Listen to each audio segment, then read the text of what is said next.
सभी को राधे राधे। आइए आज नानी बाई का मायरा नरसिंह भगत की कथा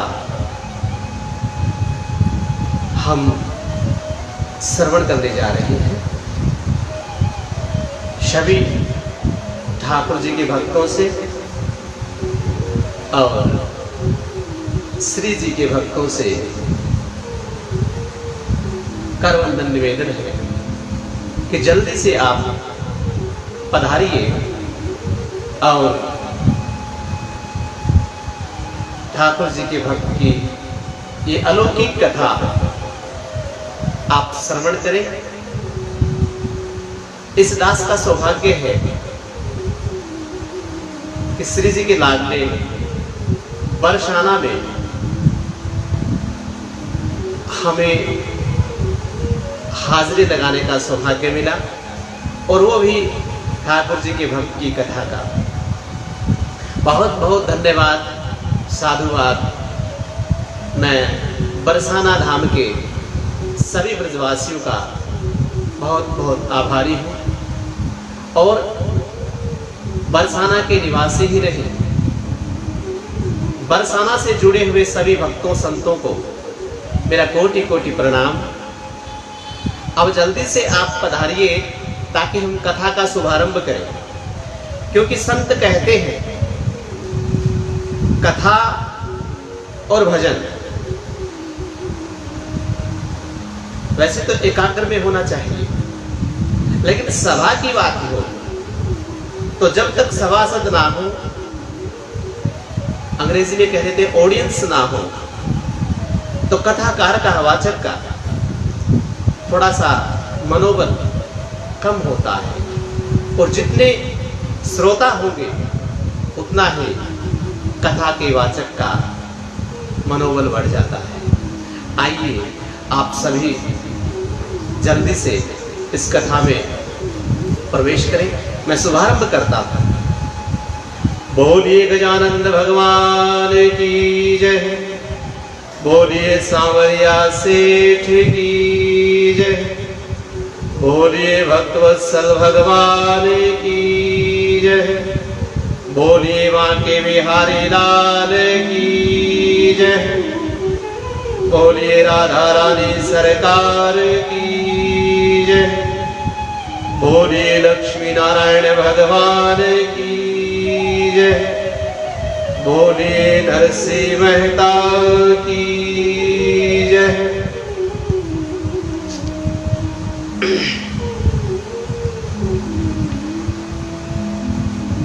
आइए महाराज,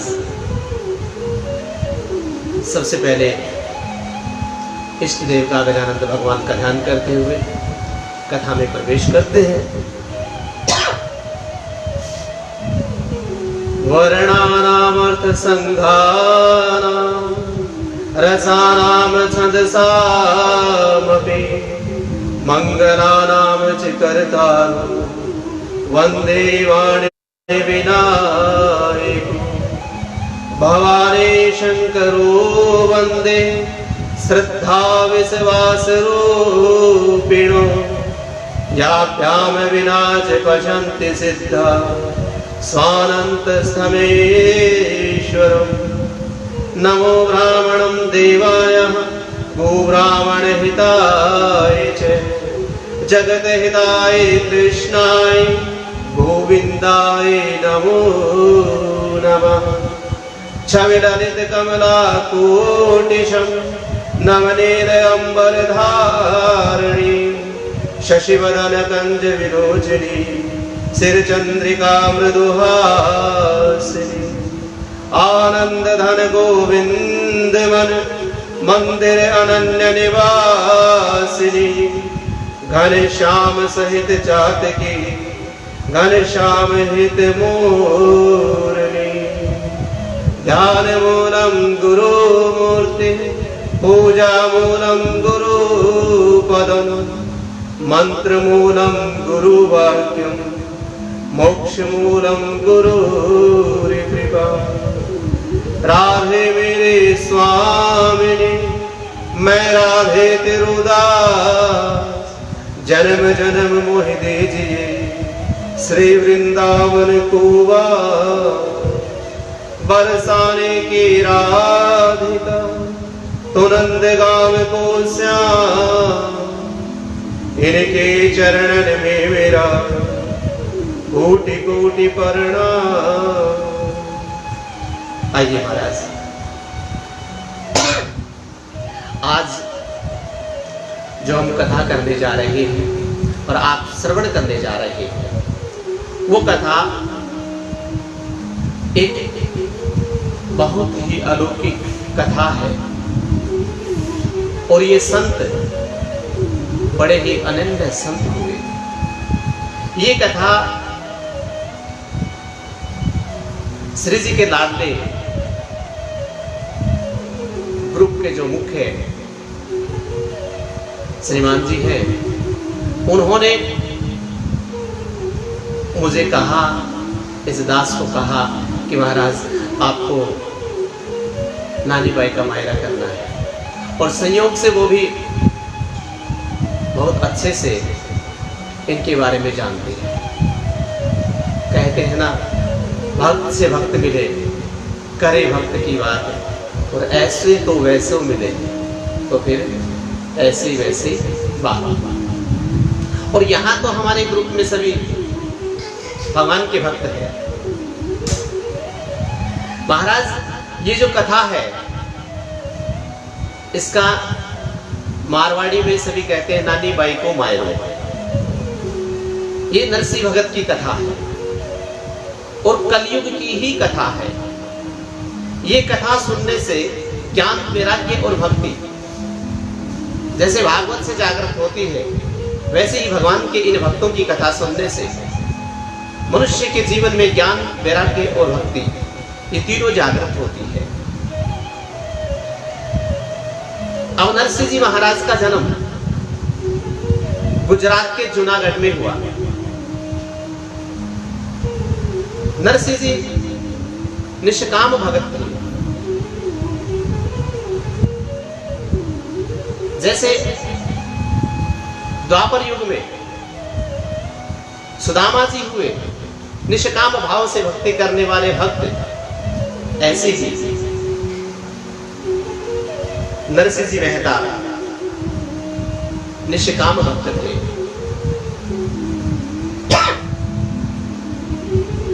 नरसिंह जी का जन्म जूनागढ़ में हुआ, जो गुजरात में। नरसिंह जी का जन्म नागर ब्राह्मण परिवार में हुआ। अब महाराज, नरसिंह जी के जीवन में एक बहुत बड़ी शारीरिक पीड़ा थी जन्म से। नरसिंह जी ना तो कान से सुन सकते थे और ना ही कुछ बोल पाते थे, अर्थात वे गूंगे और बहरे थे। अब देखो महाराज, ये कथा मारवाड़ी में है और मारवाड़ी में कोशिश तो हम यही करेंगे, हम पूरी हिंदी अनुवाद में करके गाएं, लेकिन जो कथा का रस है, जो भाव है, वो मारवाड़ी का है, तो मारवाड़ी शब्द ही इसमें ज्यादा आएंगे। तो हम प्रयास करेंगे कि आपको किसी प्रकार की सुनने में, समझने में दिक्कत ना हो। तो हम पूरा प्रयास करेंगे हिंदी में गाने का, लेकिन मारवाड़ी में भी ये कथा होगी। नरसिंह जी का जन्म गुजरात के जूनागढ़ के नागर ब्राह्मण परिवार में हुआ। नरसिंह जी को जन्म से शारीरिक पीड़ा थी। वो गूंगे और बहरे थे, ना वो सुन सकते थे कानों से और ना ही बोल सकते थे।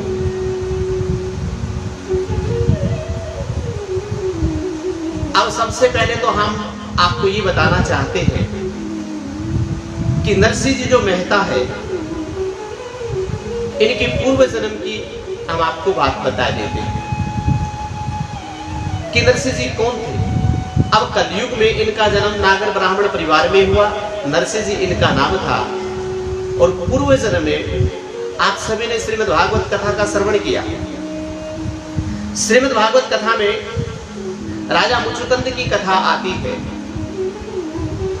भगवान श्री कृष्ण जरासंध से जब युद्ध कर रहे थे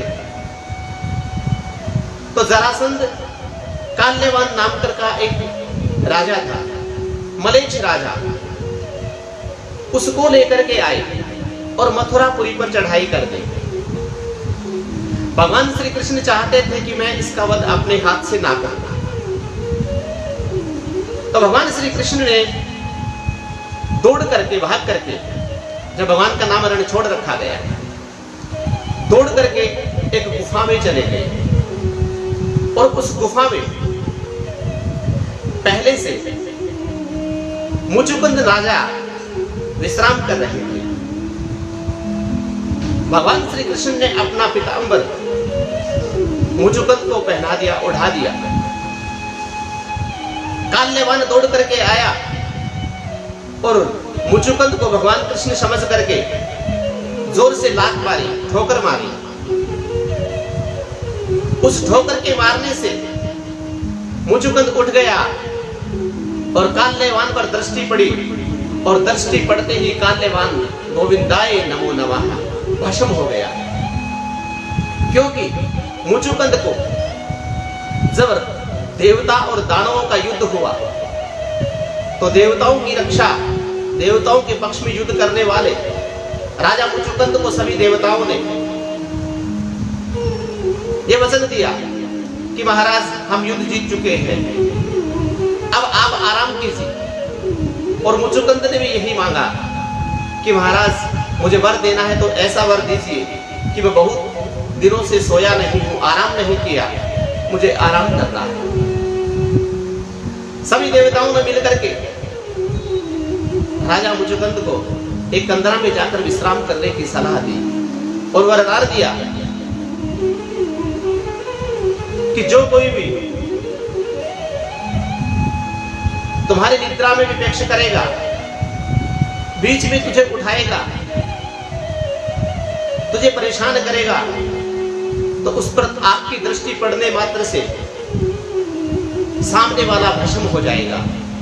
इसी प्रकार से भगवान श्री कृष्ण ने दौड़ करके राजा मुचुकुंद के पास गए, अपना पीतांबर ओढ़ाया और काल्यवान का वध करवाया। अब राजा मुचुकुंद चाहता है कि गोविंद मुझे दर्शन दे। गोविंद ने दर्शन दिए और गोविंद ने प्रण किया कि हे मुचुकुंद, इस युग में तुम्हारी मैं इच्छा पूरी नहीं कर सकता, लेकिन कलयुग में, अगले जन्म में तुम नरसिंह मेहता बन करके प्रकट होगे, अवतार लोगे, जन्म लोगे, तब तुम्हारा और मेरा मिलन होगा। वही राजा मुचुकुंद कलयुग में नरसिंह मेहता बन करके आए और ये उन्हीं की कथा है। आइए महाराज अब कथा का शुभारंभ करें। जब नरसिंह मेहता को बड़ा शारीरिक पीड़ा थी तो महाराज नरसिंह मेहता के माता पिता भी किसी महामारी के कारण उनकी मृत्यु हो गई, अर्थात नरसिंह जी मेहता के माता पिता बचपन में ही स्वर्ग को सिधार गए। नरसिंह जी मेहता के बड़े भाई थे जो बड़े पढ़े लिखे और कारोबारी थे, बहुत पैसे वाले भी थे। उनकी शादी हो चुकी थी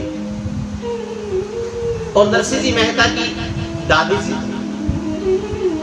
जो नरसिंह जी मेहता को उनका जीवन यापन करती थी, पालन पोषण करती थी। नरसिंह जी मेहता की जो भाभी थी उनका स्वभाव बड़ा विचित्र था। गुस्सा यहां पर रहता था, नाक पर। अगर दिमाग में गुस्सा हो तो उतरते उतरते समय लगता है, लेकिन भाभी जी का ऐसा स्वभाव कि गुस्सा नाक पर, जब कोई भी बात हो, होने की देर है महाराज, फट से गुस्सा नाक से उतरकर जबान भर में और चटर पटर करना प्रारंभ कर देती। देखती नहीं मैं क्या बोल रही हूं, क्या नहीं बोलना चाहिए। ऐसा स्वभाव विचित्र था। अब नरसिंह जी को बड़ी भली बुरी बातें भाभी जी कहा करती थी। कभी कहती है गुंगो है, न काम को न काज को, दुश्मन अनाज को, न ये बोल पातो है न सुन पातो, इससे तो अच्छा जन्म लेती मर जातो। बहुत बातें कहते थे। लेकिन महाराज, हमारे मारवाड़ी में एक कहावत है कि मूल से ज्यादा ब्याज प्यारा होता है। तो दादी को अपना पोता नरसिंह मेहता बहुत प्यारे लगते थे। जगह जगह भटकती थी महाराज, जहां पर भी सत्संग संकीर्तन कीर्तन होता था, वहीं पर दादी जी ले जाकर के नरसिंह जी को सत्संग कीर्तन में ले जाती। सभी से कहती, आप इनके नरसिंह जी को आशीर्वाद दे ताकि मेरा बेटा पोता नरसिंह सुन पे लग जाए, बोल भी लग जाए। लेकिन संयोग कि नरसिंह जी को कोई फर्क नहीं पड़ा। बहुत मंदिरों में बहुत जगह ठोकरें खाई, लेकिन कोई फायदा नहीं। अब एक दिन शिवरात्रि का समय आया और शिवरात्रि के दिन दादी मां अपने पोते को ले जाकर के भगवान शिव का जलाभिषेक किया, मंदिर में माथा टेका, सभी से बातचीत की। लेकिन सभी पुजारी, सभी पंडित, सभी संत अपनी अपनी पूजा पाठ में भक्ति में मस्त हैं। अब इधर महाराज एक संत बैठे थे एक कोने में। अब दादी जी का मन किया कि यो संत बड़ो समझदार लगे, एक कोने में बैठो है, इनको मतलब वो संत बड़ो विद्वान है, मन जानो चाहिए इस संत के पास जाकर के मैं नमन करूं, प्रणाम करूं, हो सके यो संत मेरे पोता ने ठीक कर दे। अया विचार करके दादी नरसिंह मेहता ने ले जाकर के संत के पास गए। अब संत जी महाराज ने देखा कि बुढ़िया माई तुम्हारे पास आ रही है, तो संत जी ने अपनी आंखें बंद कर दी, क्योंकि संत महात्मा जानते हैं कि जो मैया होती है और ये डोगरी माई जो होती है ना, ये ज्ञान की चर्चा तो कम करे और इधर उधर की ज्यादा। कहीं महाराज थे महाराज क्यों बने, कहीं थके घर में जगह नहीं, कहीं थके कमाई नहीं होती, कहीं लुगाई चौकी नहीं आई, ते कहीं यात्रा हो, तारी गोद कहीं है, ते कता भाई हो, की बात पूछे। तो महात्मा जी ने विचार करो कि महाराज इससे तो बढ़िया आंखें बंद कर राधे राधे कृष्ण कृष्ण ओम नमः शिवाय का जाप कर। माता जी ने आउटी देख, अब महाराज तो आंखें बंद कर और हरिओम नमः शिवाय हरिओम नमः शिवाय को जाप करो चालू कर दिया। लेकिन महाराज अब कोई बुढ़िया माई भी बड़ी तेज होवे, बड़ी चालाक होवे, बड़ी बुद्धिमान होवे। माई जाकर के संत के सारा बैठ गया और जार माई बोलिया, ओ महाराज, महाराजो बाबा जी राम राम, महाराज राधे कृष्ण, महाराज ओम नमः शिवाय, महाराज हरिओम नारायण, महाराज नमो नारायण, ओ महाराज, महाराज ओ महाराज, महाराज ओ महाराज, लड़ी लगा देनी महाराज, महाराज महाराज कह। अब संत महात्मा सोचने लगा कि हे जीवड़ा, जया मायनी बात तू ना सुनी तो तू जो हरिओम नमः शिवाय की जो माला जपे ओ मंत्र भूल, ओ महाराज महाराज ओ महाराज ओ महाराज महाराज ओ महाराज, आई माला जपन लाग। यहाँ विचार करके संत महाराज आंखें खोल कर बोले, हाँ भाई कहीं काम है। माई तो प्रसन्न हो गई। महाराज आ देखो, ताकि बहुत बहुत कृपा हुई ते मां पे दृष्टि दी। अब महाराज एक काम करो, वो मारो पोतो है, इनते आशीर्वाद दो न। संत महात्मा कहते, कहीं तारे पोते थे। माई कहवे, महाराज को बोले नहीं, वो सुने नहीं। संत महात्मा कहे, अटी ने ला, अटी ने बुलार पोता ने लेर। और संत महात्मा सिर पे जुई हाथ रखो। महात्मा के माई वो ताको पोतो तो बहुत बड़ो भक्त बनी। अब माई हंसबा लागी, महाराज क्या सु बनसी हो भगत भगवान को बोलनो आवे नहीं, सुननो आवे नहीं, कि गोटा से बनसी हो भगत, भक्ति कहां सु करसी। महाराज कहे, कौन के नहीं बोले। संत महात्मा नरसिंह जी महाराज के माथा पे हाथ रख रहे, काना में बोले, बोल बेटा राधे कृष्ण। इतनो केवनो होयो। और नरसिंह जी महाराज तो रट लगा देनी, राधे कृष्ण कृष्ण कृष्ण राधे राधे, राधे राधे कृष्ण कृष्ण राधे राधे कृष्ण कृष्ण। और राधे कृष्ण नाम रो जब सुनो तो माई तो उछलवा लागी। और महाराज का बड़ा बड़ा प्रकट, महाराज थे बड़ा धन्यवाद हो, बड़ो तकड़ो महाराज। महाराज तुम्हारे बेटा ने, हमारे पोता ने बुलाई दिनो, सुनाई दिनो। माई बड़े प्रसन्न हुई। माई प्रसन्न हो और बोली, महाराज मां को बड़ो पोतो वो सेठ जे पिसाड़ो, बहुत बड़ी नौकरी करे, कारोबार भी बांको।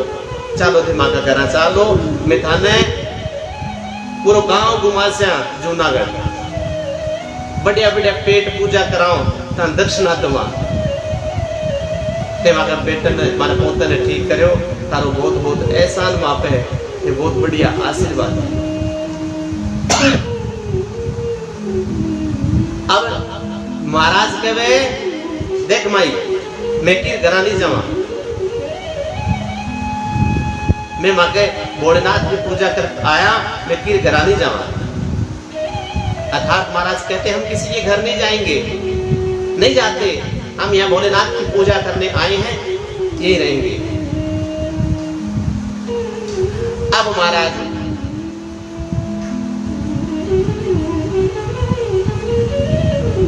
माता विचार करवा लागी कि महाराज ने मारे छोरे ने ठीक करो तो कुछ ना कुछ दक्षिणा देनी चाहिए। तो बुढ़िया माई अठे जेब राखे, कोतली काट ने ओ लवकर। अब राजस्थान में जो बुढ़िया माई होती है ना, डोगरियां, उनकी विशेषता हो तो है पिसारा के अट और बिमरा के एक छोटी सी जोड़ी जना कोतली के वहां पा पे कोतली पिसा काट सीना ओ लोकर काटी, ताकि मन दूसरों को देखे ना। और होवे कता के बर्तन जो गए पिसा हुए, लेकिन फिर भी वह ओ लोकर और वे काटे। तो महाराज ओ लोकर ने पिसा काट पर लागी, 10 को नोट निकाले, सोची वो तो महाराज है, 10 को काई करी, फिर 5 निकाला, 5 को काई करी। महाराज समझ गए कि बुढ़िया माई को मन नहीं करेगी। तो महाराज कहे, माई मानता की दक्षिणा की जरूरत ना है, ते दक्षिणा मत दीजियो, ते जाओ और राधे कृष्ण नाम को जाप कराओ नरसिंह। अब तो माई और प्रसन्न होगी। हाँ ठीक है बापू जी, थाने कुछ नहीं चाहिए, ठीक है धन्यवाद कर। और माई घर आ गई। रास्ते में पूर्ण नाचती कूदती जाओ, सब ने हेलो कर कि माँ को पोतो नरसिंह बोलवा लागो, माँ को पोतो नरसिंह सुनवा लागो, उछाव करे। गराजार अपनी बहू ने कहो, बडोड़ी ने कि दे के बहू माँ को पोतो नरसिंह बोलवा लागो। तो बहू को कहीं बोलवा लागो, ये हो सकता है कि जन्म से गूंगा और मेरा कभी बोले माई कहे हाँ ओ नरसिंह तो बोल पे लागो तो कहते भला तो बाबी ने कहे बाबी कि बोलो कहीं बोलवा सीखो थे तो नरसिंह जी मेहता कहे राधे कृष्ण राधे कृष्ण। अब बाबी कहे ओ राधे कृष्ण कहीं हुए क्यों तो कदे बचपन से कदे कथा में गया नहीं सत्संग सुन्यो नहीं कीर्तन कदे करियो नहीं बने कहीं था राधे कृष्ण कहीं। अब महाराज यहां पे हमें एक बड़ा सुंदर भाव प्रकट होता है। आज का जो ये युग है इस युग में बड़ी विचित्र बात है। संडे के दिन तो छुट्टी वाला दिन होता है जिसे हमने छुट्टी का दिन बनाया। संडे के दिन सभी अपने बच्चों को मॉल में ले जाएंगे, थिएटर में ले जाएंगे, सिनेमा हॉल में ले जाएंगे, वहां पे इनको फिल्म दिखाएंगे, मॉल में नई नई चीजें खरीदने के लिए ले जाएंगे। लेकिन कभी किसी ने कीर्तन में ले जाने का, सत्संग में ले जाने का कभी अपने बच्चों को नहीं सिखाया। ये हमारी विडंबना है। क्यों कि हम अपने बच्चों को कभी भी वो दिन तय करके नहीं दिया कि इस दिन पूजा करनी चाहिए या इस दिन मंदिर जाना चाहिए, इस दिन सत्संग में ना जाना चाहिए। ऐसा हम नहीं सिखाते, लेकिन चाहिए। और जो सत्संग में ले जाते हैं, सत्संग में सिखाते हैं, धन्य है वो। क्योंकि हम सब सोचते हैं कि जब थोड़ा समझदार होगा तब इसको पूजा पाठ में लगाएंगे। अभी तो बच्चा है, लेकिन जब समझदार हो जाते हैं तो वो बच्चे अपने माँ बाप को समझदार नहीं समझते, अपने आप को समझदार समझते हैं। अगर वही बच्चे बचपन से सत्संग कीर्तन में जाते तो माँ बाप को समझदार समझते। और फिर हम कहते हैं अपने बच्चे तो हाथ से निकल गए। हाथ से निकले नहीं महाराज, हाथ से हम आपके निकाड़ा बनाए। इसीलिए हम आपसे आग्रह करते हैं, जितने भी हमारे श्रोतागण हैं, कि बचपन से ही अपने बच्चों को आरती, पूजा, भजन, संकीर्तन, कथा में रुचि लगाए। क्योंकि बचपन का सीखा हुआ बुढ़ापे तक भूल नहीं सकता। अब हम आपको प्रैक्टिकल बात बताते हैं महाराज। जितने भी हमारे श्रोतागण हैं, सही सही आकलन कीजिए, विचार कीजिए। आपको जितनी आप पढ़ाई की है, क्या आप 10वीं और 12वीं क्लास का कोई भी एक चैप्टर बता सकते हैं? नो। क्योंकि आपने 10वीं और 12वीं बहुत साल पहले की है, आप दोबारा उसको नहीं कर सके। और महाराज पहली क्लास, दूसरी क्लास में जो आपने सीखा, क्या घेड़े ABCD, ये आप बता सकते हैं। क्यों? क्योंकि वो आपने बचपन में सीखी। बचपन में सीखी हुई बातें बुढ़ापे तक भूल नहीं पाते। इसीलिए आप सभी अपने बच्चों को बचपन से सत्संग में, संकीर्तन में, कीर्तन में, कथा में ले जाने का प्रयास करें। उनको सिखाएं कि मंदिर जाना चाहिए, पूजा करनी चाहिए, सत्संग करना चाहिए। अब महाराज अगर बचपन में जाने की बात आए तो मीराबाई बचपन से नरसिंह जी की तरह अपनी दादाजी के साथ, नरसिंह जी दादी जी के साथ और मीराबाई दादाजी के साथ छोटी सी उम्र में कथा सुनने के लिए जाया करते थे। नरसिंह जी भी कथा के भक्त शौकीन और मीराबाई भी कथा की बड़ी अनन्य भक्त, तो जाया करते थे। एक दिन की बात है, मीराबाई, अब देखो महाराज, पहले कथा का तरीका कुछ और होता था। पहले बहुत बड़े पंडाल नहीं होते थे, इतने सुनने वाले श्रोता भी नहीं होते थे, 5-10-20 लोग होते, छोटे से मंदिर में कथा होती। जितने श्रोता होते उन श्रोताओं को, जो कथावाचक थोड़ी संगत के बीच में, श्रोताओं के बीच में होते थे, तो वो कहते थे, महाराज आपको किसी को कोई बात समझ ना आए तो कथा विश्राम होने के बाद में आप हमसे मुलाकात करें, हम आपका समाधान करेंगे। अब एक दिन मीराबाई कथा सुन रही थी कि महाराज ने कहा कि मुझे किसी को कोई बात समझ में नहीं आई हो तो आप जो है कथा विश्राम के बाद मुझसे मिलो और उस समाधान लो। अब लोगों का क्या होता है, साध संगत का, जब कथा समाप्त होती है तो घरन को दौड़े, जल्दी से अपने घर को भागे,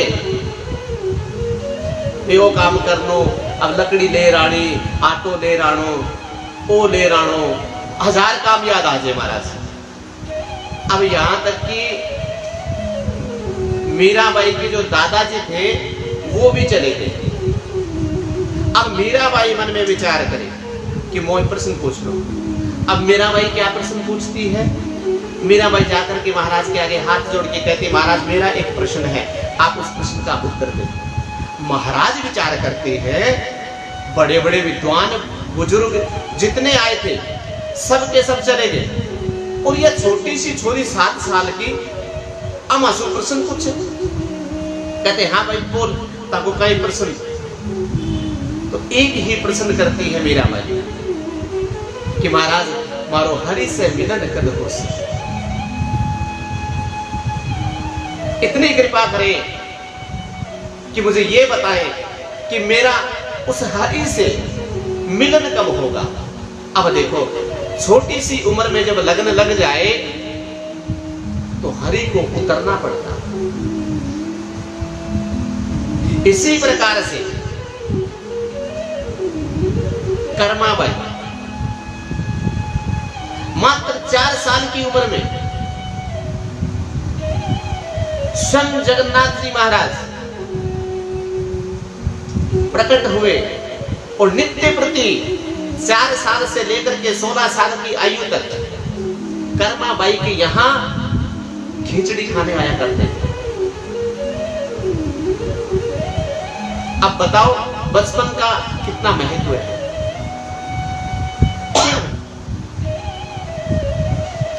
क्योंकि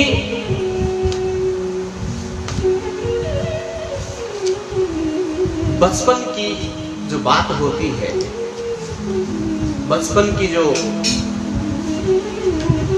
बुद्धि होती है वो बिल्कुल निर्मल होती है। उसमें किसी प्रकार का कोई जंग नहीं लगा होता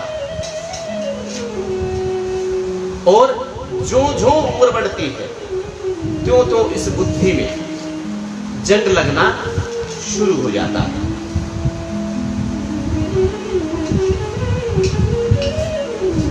अब एक छोटा सा भजन याद आ गया है। अपने कर्माबाई ने भगवान को खिचड़ी कैसे खिलाई, कैसे भगवान को प्राप्त किया, इस बात का थोड़ा स्मरण हुआ है कथा का, तो हम चाहते हैं कि आपसे उस कथा के बारे में थोड़ा बता दिया जाए।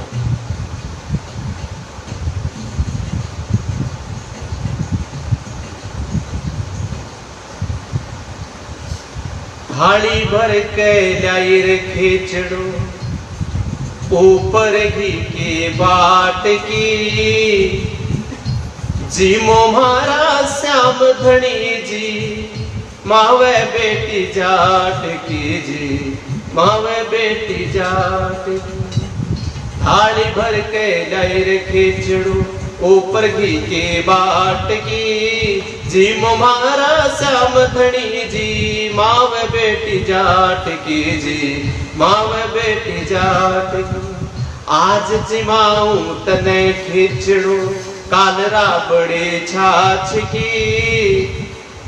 इस प्रकार से भजन गाकर के माता कर्माबाई ने भगवान श्री कृष्ण को अपने वश में रोज नित्य प्रति भगवान कर्माबाई के यहां आते और खिचड़ी का भोग लगाते, फिर जाकर के आसन ग्रहण करते जगन्नाथ जी के मंदिर में। बड़े बड़े संत कर्माबाई के यहां जाकर के प्रसादी पाते और कर्माबाई भगवान जगन्नाथ को अपना बच्चा समझते। महाराज कर्माबाई की अपनी एक अलग से कथा है, इसलिए हम पूरी कथा ना करके उनके जीवन की थोड़ी सी बातें बताएं। मीराबाई की एक भी अलग से कथा है, लेकिन इसको भी हम आपको संक्षिप्त में बताया। आगे चलते अब महाराज नरसिंह जी मेहता बोलने लगे, लेकिन कान में संतों का शब्द पड़ा, राधे कृष्ण, ये उनका गुरु मंत्र था। अब महाराज उनको ऐसी लगन लगी कि जहां पर भी कथा सुने, सत्संग सुने, नरसिंह जी रह नहीं सकते सुने बगैर। एक दिन नरसिंह जी की भाभी इतनी क्रोधित हुई, इतनी क्रोधित हुई,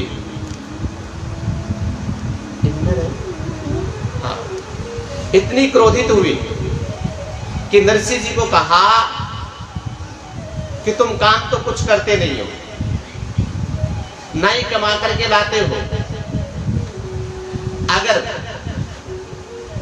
इस घर में रोटी खानी है तो दोनों समय की सुविधा अर्थात चूल्हा जलाने के लिए जो लकड़ी होती है वो लेकर के आना, और आज शाम को अगर लकड़ी लेकर के नहीं आए तो रोटी को नहीं मिलेगी, रोटी नहीं मिलेगी। नरसिंह जी मेहता उठे, रस्सी लेकर के जंगलों में चले गए, लकड़ियां तोड़ी, गट्ठड़ बनाया, सिर पर रखा, वापस आने लगे। लेकिन रास्ते में कहीं एक महाराज बैठे थे, कथा चल रही थी, नरसिंह जी महाराज ने वहीं पर लकड़ी का गट्ठर रखा, पांडाल में जाकर के बैठ गए, कथा सुनने लगे। राधे कृष्ण के नाम में इतने मुग्ध हुए कि घर की बात भूल गए। संध्या हो गई, यहां तक कि अंधेरा हो गया, और जब अंधेरा हुआ तो स्मरण आया कि मैं तो लकड़ी लेकर जाऊंगा तब जाके रोटी मिलेगी। तो महाराज नरसिंह जी लकड़ी का गट्ठर उठा करके और जाने लगे। जब घर में गए तो वहां पर सब सो रहे थे। नरसिंह जी ने भी विचार किया, अगर अब थोड़ा सा भी किसी को आभास हुआ कि मैं इतना लेट आया तो भाभी जी कल्याण कर देगी। तो भाभी जी का स्वभाव बड़ा विचित्र था। तो नरसिंह जी मेहता ने महाराज धीरे से आकर के रसोई में लकड़ी का गट्ठर रखा, और जैसे ही गट्ठर रखा भगवान की ऐसी कृपा हुई कि वो रस्सी टूट गई और लकड़ियां बिखर गई। जैसे ही लकड़ियां बिखरी, लकड़ी की आवाज आई, तो महाराज भाभी जी अंदर से भाग करके आई, दौड़ करके आई, बोली आई क्यों, बहुत बेगो आयो नहीं, सुबह तो गयो अभी तक, अब आयो तने क्यों, जब तक तू लकड़ी लेर नहीं आवे मैं रोटी नहीं बनावा, अब रात में आयो, अब रोटी क्या सुना गोना सु बनाओ। बहुत बातें करने लगी, बहुत कुछ सुनाया नरसिंह जी को। नरसिंह जी ने कहा भाभी वो रास्ते में सत्संग हो रहे हो, मां को मन करो, मैं जार सत्संग में बैठ सत्संग सुनवा ला गया तो मैं लेट हो गया, कल मैं जल्दी आ जाऊं। इतनी सुन रहे भाभी जी को गुस्सो तो पारो और चढ़ गयो, आर रसोई में जार तो सूखी रोटी लेके 3-4 दिन की बासी लार नरसिंह जी आगे रख दी कि आ ले जीव ले रोटी। नरसिंह जी रोटी का हाथ लगा देखो सूखी रोटी, कहते हैं भाभी जी रोटी सूखी है, थोड़ी उन्नी रोटी मिल जी, उन्नी रो नाम लियो, उन्नी मतलब गर्म, उन्नी रो नाम लियो महाराज। भाभी जी तो पारो और चढ़ो, एक पर बोल एक पर बोल, बोल पर बोल, बोल पर लागी, मैनू भाई जी उठ आया, भाई जी उठ आया आर बोला कहा कई बार कि क्या हुआ। भाभी जी कहती है देखो ये तुम्हारा भाई 1 रुपए का काम नहीं करता और मुझे कहता है अभी गर्म रोटी बना करके दे। अब मैं तुम्हारी और इसकी नौकर नहीं लगी तो सारे दिन में घर का काम करूं और ये रात को लेट आएगा फिर भी इसको रोटी बना करके दूं। अब या तो ये घर में रहेगा या मैं घर में रहूंगी। भाभी जी ने तो कर दिया अनाउंसमेंट। भाई साहब कहते हैं गुस्सा मत करो, बच्चा है कोई बात नहीं। अब जैसे ही बच्चे का नाम लिया भाभी जी और बोलने लगी, बच्चा है तो ये काम रोटी क्यों खाता है, बच्चा है तो 10-10 रोटी क्यों खाता है, ये वो बहुत बातें की। नरसिंह जी ने विचार किया कि हमारी वजह से भाभी जी घर छोड़ के जाएगी या घर में कलेश होगा तो हम ही निकल लेते। अब संतों की ये बड़ा स्वभाव होता है कि संत कभी भी अपनी वजह से किसी के बीच में विवाद नहीं होने देते। नरसिंह जी घर से निकल गए, घर से निकल के जंगल में भोलेनाथ का एक मंदिर था, उस मंदिर में जाकर के तपस्या करने लगे। अब जंगल में 2 ही देवताओं के मंदिर होते महाराज। कौन कौन से? एक भगवान शिव का और एक हनुमान जी महाराज का, क्योंकि दोनों ही अखंड ब्रह्मचारी एकांतवासी, इसीलिए भोलेनाथ के मंदिर एकांत में होते हैं। और आजकल तो महाराज बड़े बड़े ट्रस्टी भी यही बनाते हैं। क्यों? साल में एक ही त्योहार आता है भगवान शंकर का, शिवरात्रि, जो मनाना पड़ता है। एक त्योहार मनाओ पूरे दिन छुट्टी। और हमारे गोविंद के, हमारे ठाकुर जी के नित्य त्योहार, कभी जन्माष्टमी, कभी राधाष्टमी, कभी झूलन पर्व, कभी छठी महोत्सव, कभी राधाष्टमी, कभी रामनवमी, इसी प्रकार से नित्य त्योहार। कहने का भाव जाकर के नरसिंह जी महाराज वहां तपस्या करने लगे।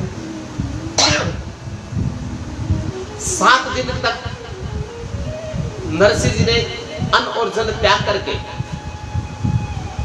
और तपस्या की।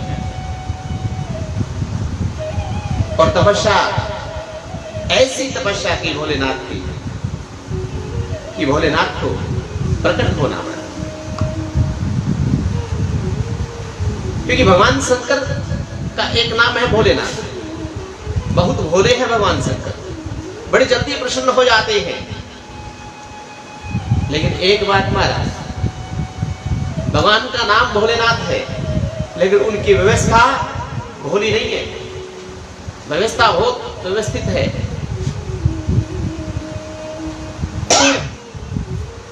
अब नरसिंह जी, मैं तो शिव ही शिव ने ध्याऊं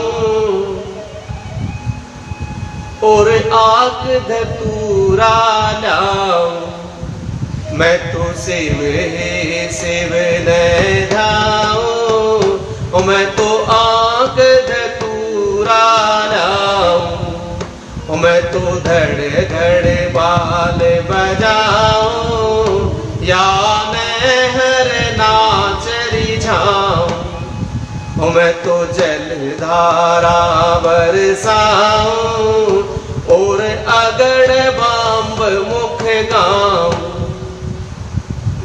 ऐसे भगवान की भक्ति कर रहे हैं। फिर तब प्रसन्न भये शिव राजा, वर मांगो सारो काजा। भगवान शंकर प्रकट हुए डमरू के भोलेनाथ और कहते हैं कि बोल, क्या वर मांगना है, तुम्हारे सब काम को साज दूंगा। अब नरसिंह जी क्या कहते हैं, मोहि और कछु ना चाहिए, श्री राधा कृष्ण मिलाई, मोहि और कछु ना चाहिए, श्री राधा कृष्ण मिलाई। क्योंकि बचपन से संतों के द्वारा कान में राधे कृष्ण नाम का मंत्र फूंका गया, लगन है मुझे सिर्फ राधे कृष्ण से मिलना है।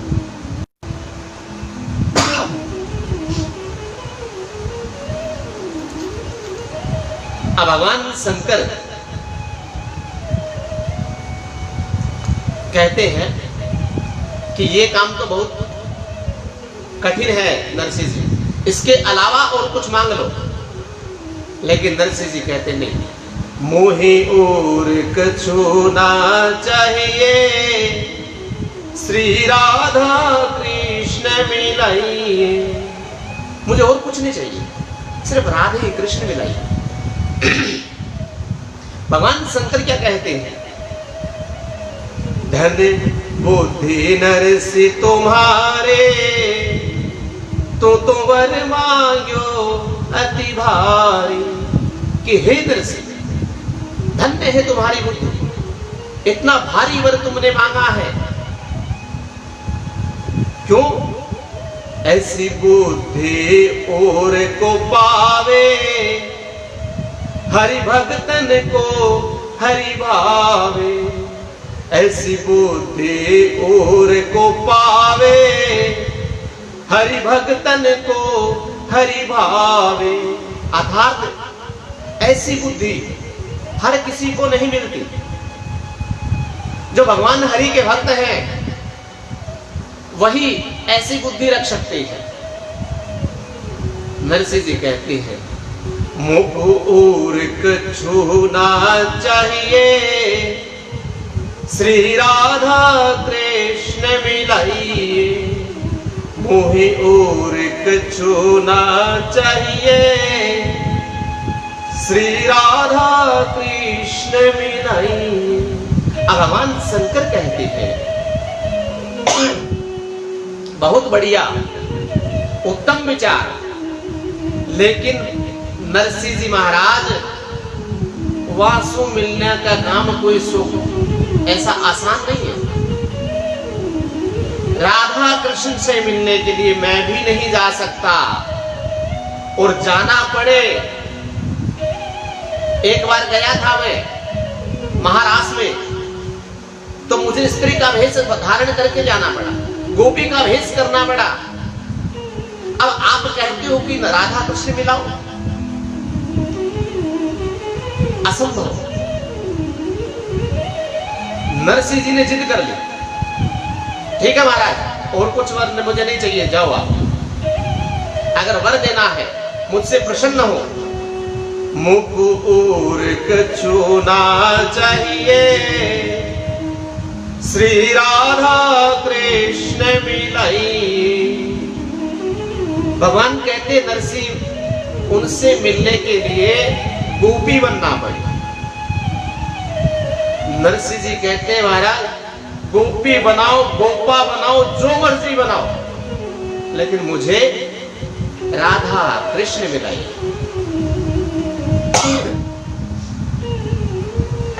अब राधा कृष्ण मिला। भगवान भोलेनाथ नरसिंह जी को कहते हैं अब देखो महाराज जितने भी साथ संगत हैं, भजन बहुत है बीच में, लेकिन लॉकडाउन चल रहा है, राजी है नहीं। कल से तो व्यवस्था बन जाएगी, लेकिन आज थोड़ा भजन को हम थोड़ा शॉर्ट में करके कथा करने का प्रयास। भगवान शंकर नरसिंह जी मेहता को ले जाकर के गोलोक धाम गए। वहां पे भगवान राधे कृष्ण झूला झूल रहे हैं। नरसिंह जी को ले जाकर के साथ में भोलेनाथ कहते महाराज ये आपका भक्त से संभालो। भगवान कहते बाबा कोई पतो ना है, इस गोलोक में मृत्यु लोक से जीवित व्यक्ति कोई नहीं आ सकता, तो आप कैसे लेके आ गए?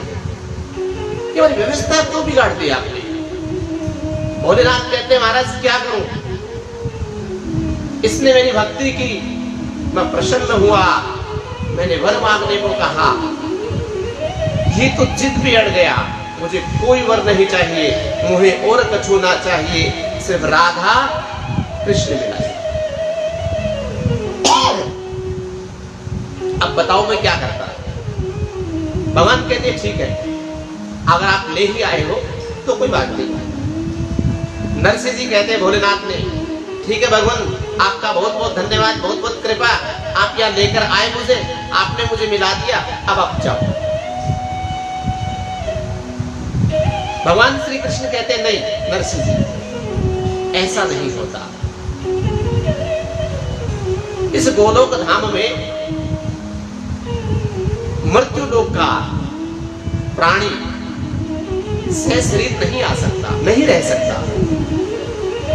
और अभी तुम्हें भक्ति करनी है तो मृत्यु लोक में जाकर के गृहस्थ जीवन जियो, आनंद लो, उसके बाद में तुम आना। नरसिंह जी कहते नहीं महाराज बड़ी मुश्किल से मिले हो, अब मैं छोड़ने वाला नहीं, अब मैं छोड़ने वाला नहीं हूं आपको। भगवान कहते हैं कोई बात नहीं, मैं भी कहां छोड़ने वाला हूं, मैं तो खुद मेरे भक्तों के पीछे दौड़ता हूं, तुम चिंता मत करो, ना तू मुझे छोड़ेगा ना मैं तुझे छोड़ूंगा। बस इतना है कि जो व्यवस्था है उसके हिसाब से सशरीर गोलोक में नहीं रह सकते। हाँ इतना मैं वादा करता हूं, जब तुम मुझे याद करोगे पृथ्वी लोक पर, मैं तुम्हारे पास दर्शन देने के लिए आऊंगा। अब महाराज भगवान श्री कृष्ण ने एक अपनी टोपी, एक तुलसी की माला और केदार का राग नरसिंह जी को दिया। अब नरसिंह जी को टोपी पहना दी। टोपी समझते ना, टोपी पहना दी भगवान ने।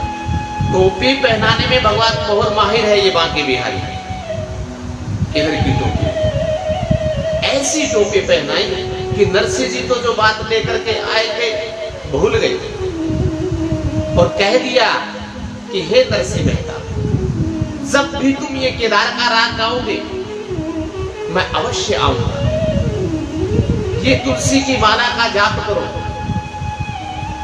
इतना कहकर के नरसिंह जी को प्रसाद के रूप में एक टोपी, केदार का राग और एक तुम्बा, झांझ और मंजीरे ये भी उपहार स्वरूप प्रसाद में। लेकर के भोलेनाथ वापस आ गए। लेकिन भगवान ने कहा कि नरसिंह जी, मृत्यु लोक में जाकर के अपना गृहस्थ जीवन जीवो, मेरे नाम का संकीर्तन करो, जाओ। भोलेनाथ लेकर के आ गए। नरसिंह जी मेहता घर पर आए। दादी जी बड़ी प्रसन्न हुए कि 7-8 दिन के बाद मेरा पोता लौट करके आया। अब दादी जी ने विचार किया कि ऐसे काम नहीं चलेगा। नरसिंह जी भक्तबंदा है, इनको भी किसी अच्छी सी कन्या के साथ शादी कर देगा, विवाह कर दिया। अब मेरे मरने के बाद में कौन इसका विवाह करेगा? तो भाभी तो यहां पर रखती है गुस्सा, पसंद भी नहीं करती, झगड़ती भी बहुत है। तो दादी जी ने एक सुकन्या ढूंढ करके भोली भाली नरसिंह जी के साथ विवाह करवा दिया। महाराज समय बीतता गया। नरसिंह जी के एक कन्या, एक पुत्र भी हुआ, लेकिन पुत्र छोटी सी आयु में स्वर्ग सिधार गए। अब नरसिंह जी मेहता की जो पत्नी है, भगवान की ऐसी अलौकिक लीला हुई कि नानी बाई को जन्म देने के बाद कुछ समय पश्चात उनका भी स्वर्गवास हो गया। आइए महाराज कथा प्रारंभ करते हैं नानी बाई के नाम से।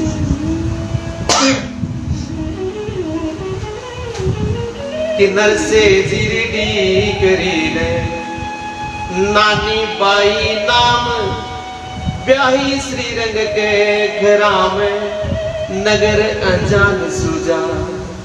आधार नरसिंह जी महाराज की जो लड़की है नानी बाई, उसका नाम रखा। नरसिंह जी का दूसरा विवाह भी हो गया, दादी जी ने दूसरा विवाह कर दिया। लेकिन नरसिंह जी की जो लड़की है, कन्या है, उसका नाम नानी बाई, और नानी बाई का भी विवाह कर दिया। नानी बाई का विवाह कर दिया। कहां किया? नरसिंह जी की दीकरी ने, दीकरी कहते हैं कन्या को, लड़की को, मारवाड़ी। नरसिंह जी की दीकरी ने नानी बाई नाम राम जी, नानी बाई नाम हरि, व्याही श्रीरंग के घरा में नगर अजान सुजान। राम जी नगर अजान सुजान। अर्थात नरसिंह जी की कन्या का विवाह श्रीरंग जी जो अंजार नगर के हैं सेठ, उनके यहां पे। अब हुआ क्या, नरसिंह जी की जो लड़की है, उनकी कन्या हो गई, उनका भी विवाह रख दिया। समय बीतता गया। अब नरसिंह जी ने क्या किया, जितना धन दौलत था, सब धन दौलत जो है वो नरसिंह जी ने नानी बाई की शादी में लगा दिया। घर में कुछ नहीं है, और घर में 15-16 सूर्या रखे हुए हैं, सूरदास, जो आंखों से अंधे होते हैं, संत होते हैं।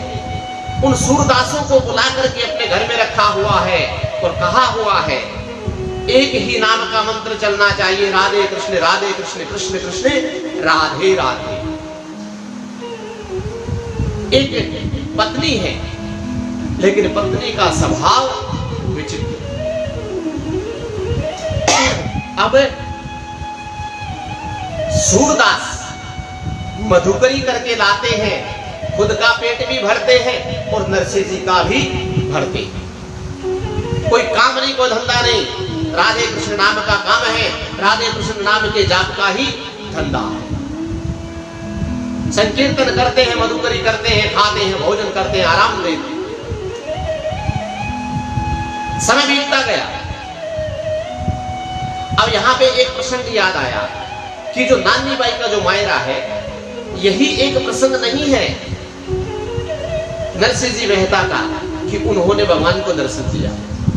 इससे पहले भी भगवान ने को जब जब याद किया तब तब मेरे गोविंद ने, मेरे बाकी बिहारी ठाकुर जी नरसिंह जी को दर्शन देने के लिए इस धरा धाम पर आए।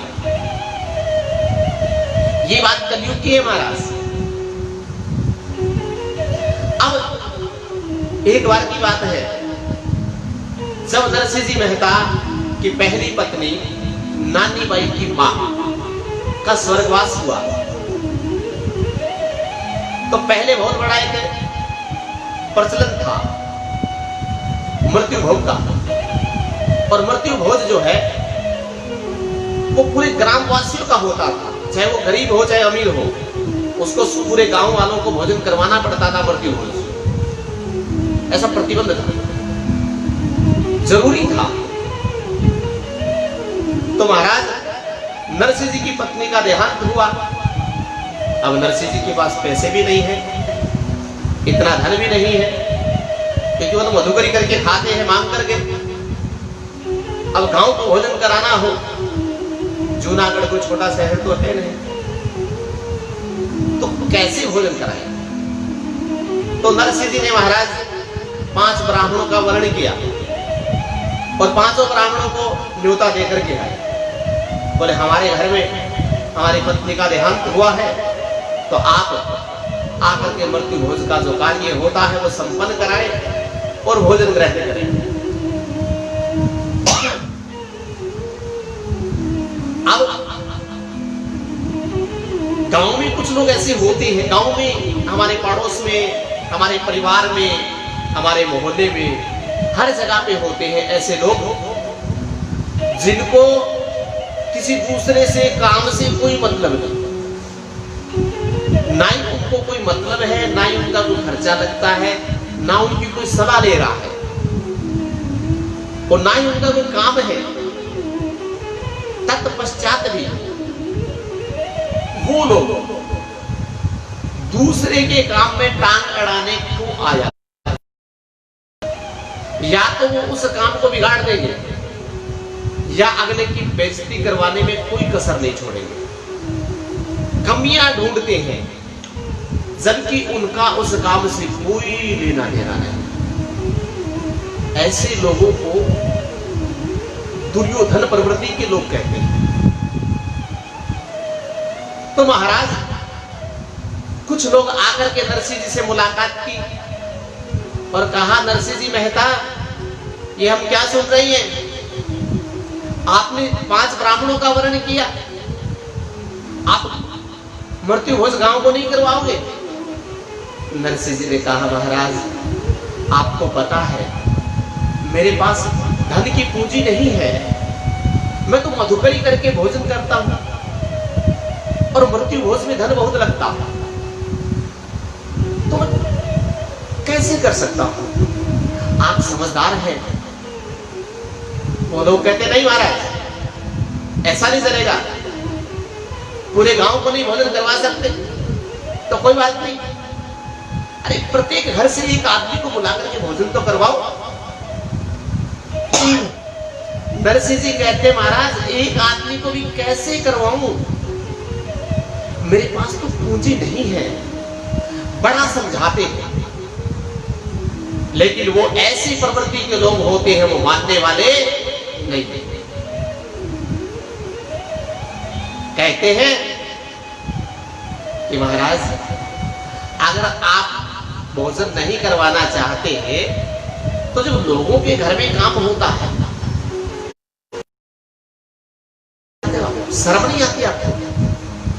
मृत्यु भोज करना पड़ेगा और आप करो या ना करो, कल पूरा गांव आपके घर में भोजन करने के लिए आएगा। आप भोजन आप करवाओ या बेइज्जती करवाओ, वो आपकी मर्जी। इतना कह करके वो लोग तो चले गए।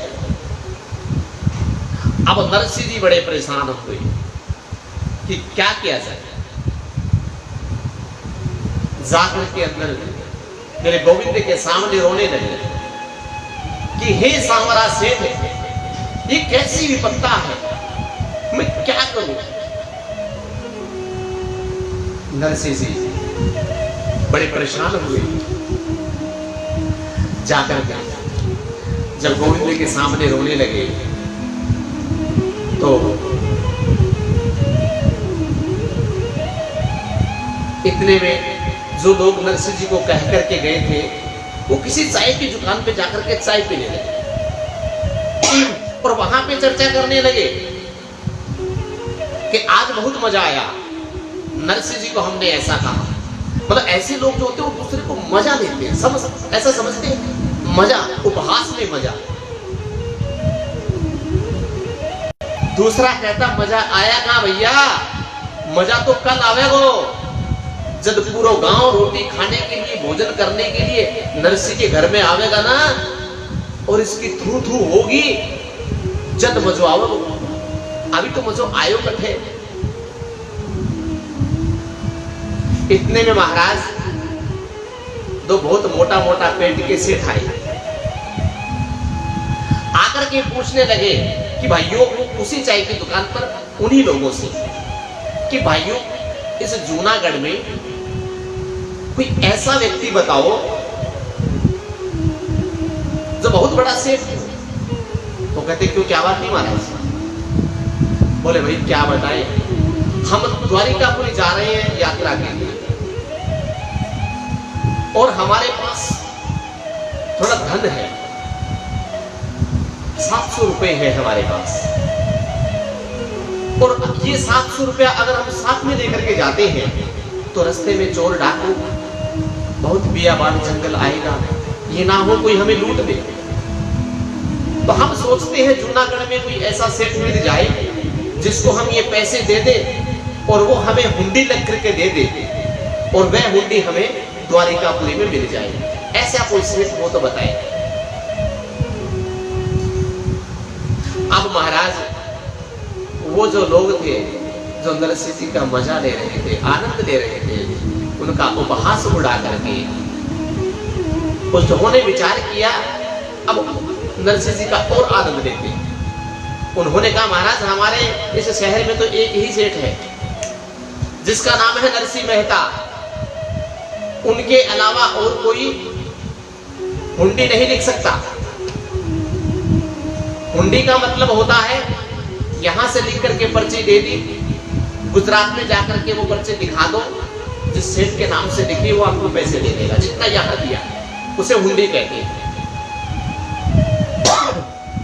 अब उनका आनंद लेने के लिए, उपहास का आनंद लेने के लिए उन लोगों ने कहा हमारे शहर में एक नरसिंह मेहता नाम का सेठ है, वही हुंडी लिख सकता है महाराज, इनके अलावा और कोई सेठ नहीं है। और एक एक बात और बता दें आपको, पूरा एड्रेस तो बता दिया, फिर ये भी कहा कि जब उनके पास आप जाओगे तो वो सेठ होना स्वीकार नहीं करेंगे, वो कहेंगे मैं सेठ नहीं हूं, मैं तो दरिद्र हूं, गरीब हूं, भिखारी हूं, संत हूं। उनका भेष ऐसा ही है, लेकिन वो है बहुत बड़ा सेठ। बस महाराज इतना उपहास कर करके उन दोनों सेठों को नरसिंह मेहता का एड्रेस दे करके भेज दिया। दोनों सेठ आए, आकर के नरसिंह मेहता को कहा महाराज नरसिंह जी सेठ को राम राम। नरसिंह जी कहते महाराज क्यों मजाक कर रहे हो, मैं कोई सेठ साठ नहीं हूं। अरे मैं तो गरीब आदमी हूं भाई, मैंने काहे को सेठ बताओ थे। तो कहते नहीं महाराज हमें सब पता आपके बारे में, क्योंकि उन्होंने कहा था कि नरसिंह जी का ऐसा स्वभाव है, वो अपने आप को सेठ नहीं मानते। तो कहते ठीक है महाराज एक काम करो, ये 700 रुपए है, ये आप रख लो, हमें हुंडी लिख करके दे दो, हम द्वारिकापुरी जा रहे हैं, वहां पर मिल जाए, क्योंकि आपको तो बहुत बड़े सेठ हैं, आपके तो सेठ वहां पे जानकार होंगे, हमें हुंडी लिख करके दे दो, हम वहां से हुंडी ले लेंगे। नरसिंह जी एक दो बार तो मना करते, लेकिन वो बहुत बार कहने लगे तो नरसिंह जी ने विचार किया, हो सकता है ये मेरी गोविंद की कोई कृपा हो। ऐसा विचार करके नरसिंह जी कहते जाओ हुंडी लिख देते। और नरसिंह जी ने 700 रुपए की हुंडी लिख दी और हुंडी लिखी सावल सा सेठ के नाम से। द्वारिकापुरी एड्रेस सावल सा सेठ के नाम से हुंडी लिख दी, पर्ची लिख दी कि वहां पर सावल सा नाम का सेठ है, उसको ये पर्ची दे देना, वो आपको 700 रुपया दे देगा।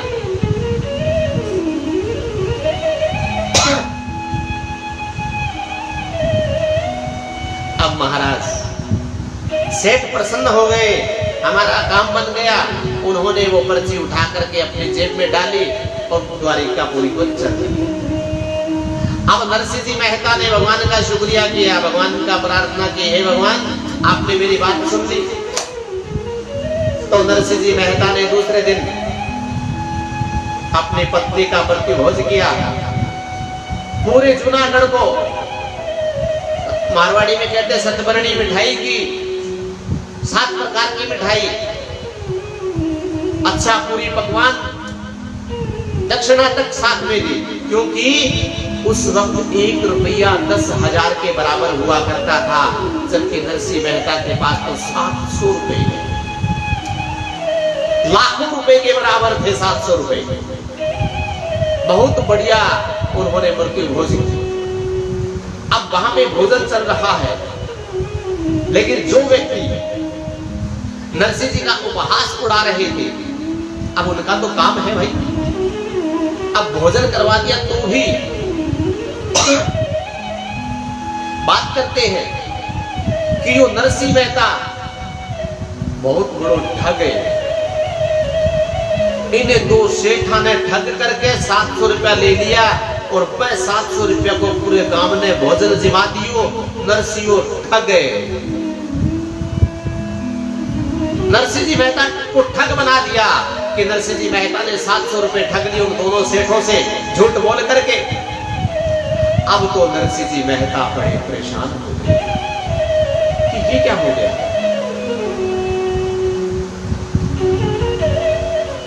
मुझे तो भगवान का प्रसाद समझ के रखा और ये मुझे ठग बता रहे हैं, वो भी धन का ठग। नरसिंह जी बड़े परेशान हो गए, क्योंकि संतों का जो होता ना स्वभाव विचित्र होता है। उनको झूठे प्रपंच में कोई फंसाए तो बड़ा दुखी होते हैं, वो दुखी हो गए। और जब संत दुखी होते हैं तो क्या करते हैं, वो लड़ नहीं सकते, वो सिर्फ उस परमात्मा परमेश्वर गोविंद के चरणों में अपनी प्रार्थना करते हैं कि गोविंद तू जाने, तेरा काम जाने। अब तो गोविंद के चरणों में, ठाकुर जी के चरणों में नरसिंह जी मेहता प्रार्थना करते हैं। अब उधर महाराज दोनों सेठ द्वारिकापुरी को पहुंचे, जाकर के जगह जगह पूछा कि भाई ये द्वारिकापुरी में सावल सा नाम का जो सेठ है उनसे हमें मिला दो। लेकिन द्वारिकापुरी में कोई एक भी आदमी ऐसा नहीं मिला जिसने ये कहा कि हम सावल सा नाम के सेठ को जानते हैं। सभी कहते महाराज यहाँ पे सावल सा नाम का कोई सेठ है ही नहीं, कि किसने आपको हुंडी लिखी। द्वारिकापुरी में सावल सा नाम का कोई सेठ है ही नहीं। अब तो महाराज दोनों सेठ बड़े परेशान हो गए। सेठों ने विचार किया नरसिंह मेहता ने हमें ठग लिया, चलो कोई बात नहीं,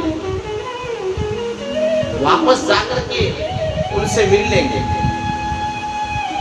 नरसिंह जी मेहता उधर ठाकुर जी से प्रार्थना कर रहे हैं, हे गोविंद, हे द्वारिका के नाथ, हे रणछोड़दास,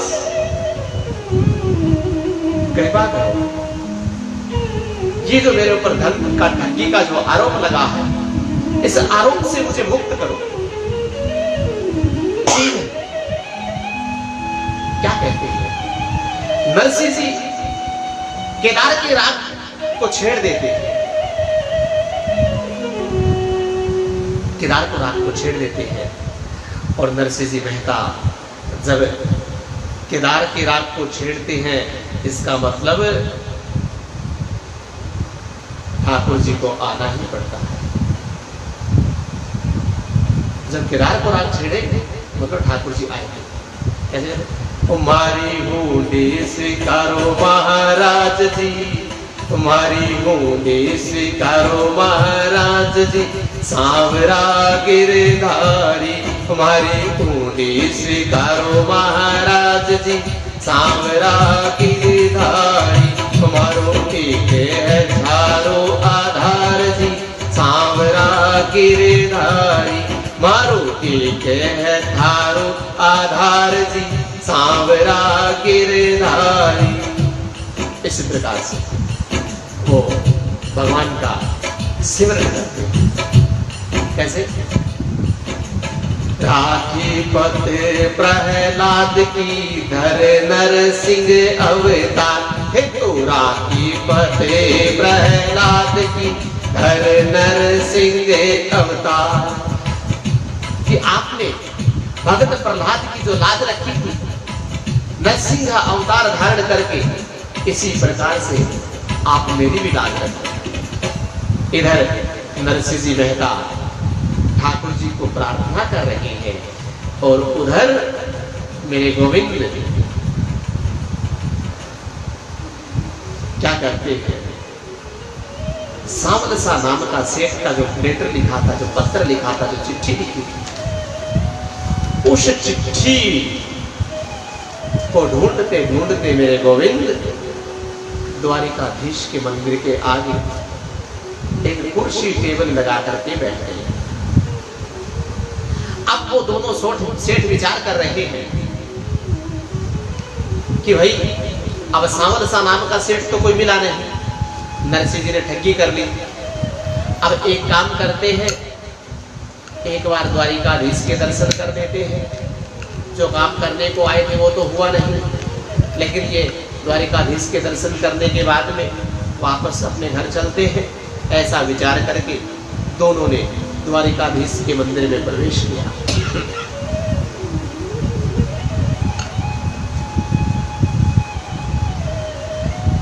जब द्वारिकाधीश के मंदिर में प्रवेश किया, वहां पे प्रसाद पाकर के चरणामत लेकर के जब वापस लौटने लगे, तो उनको द्वारिकाधीश के मंदिर की डोढ़ी में एक नया सेठ बैठा दिखाई दिया।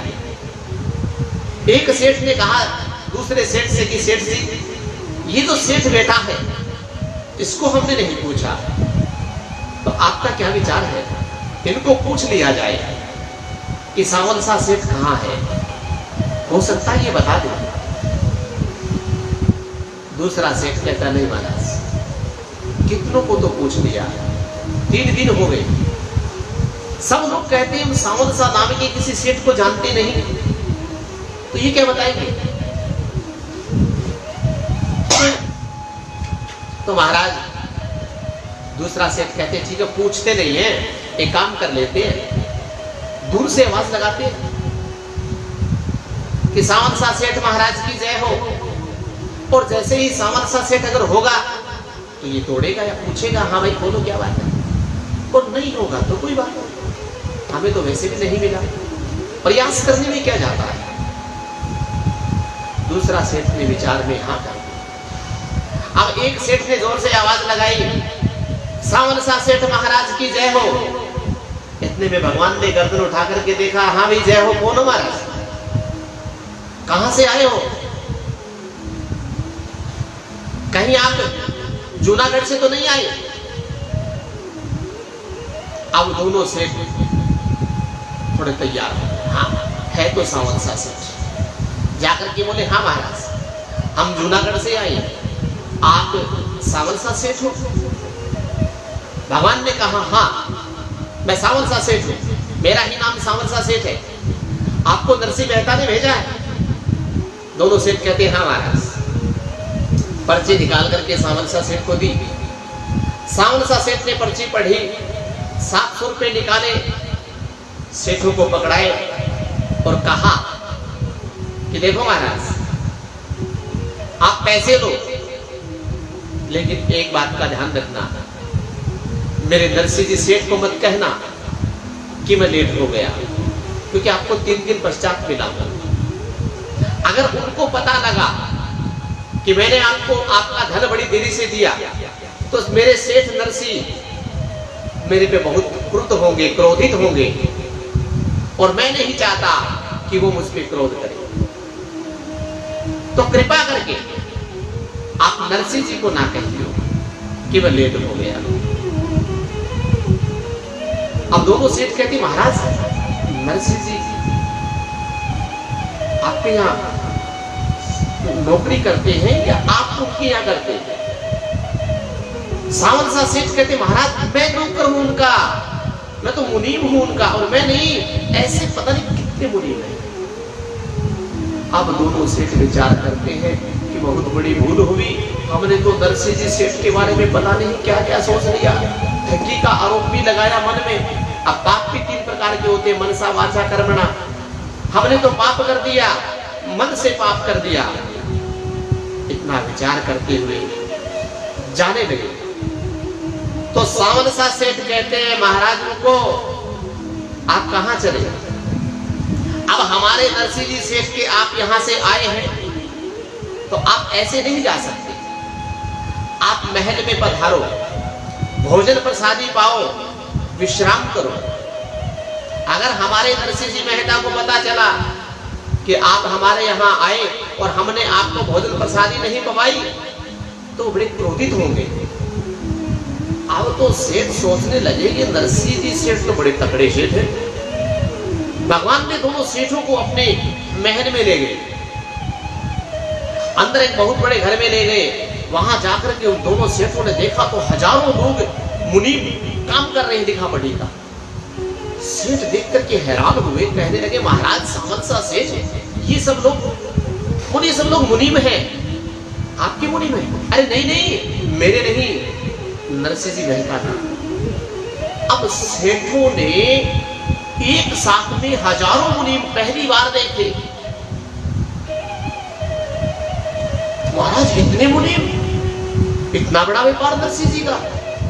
अब ठाकुर जी कहते हैं, सावन सा सेठ कहते हैं, यही नहीं,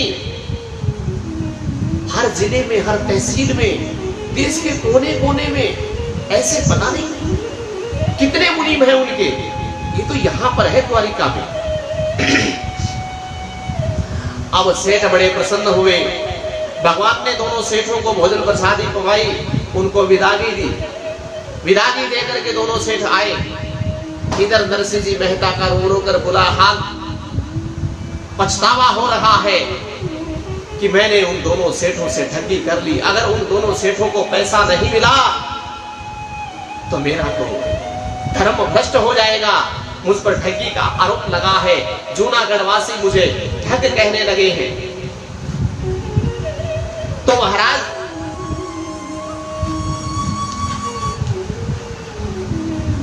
अब तो नरसिंह जी मेहता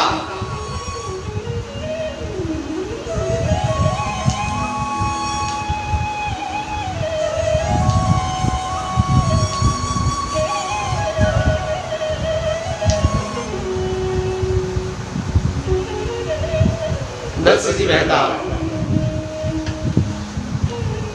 बड़े परेशान हुए।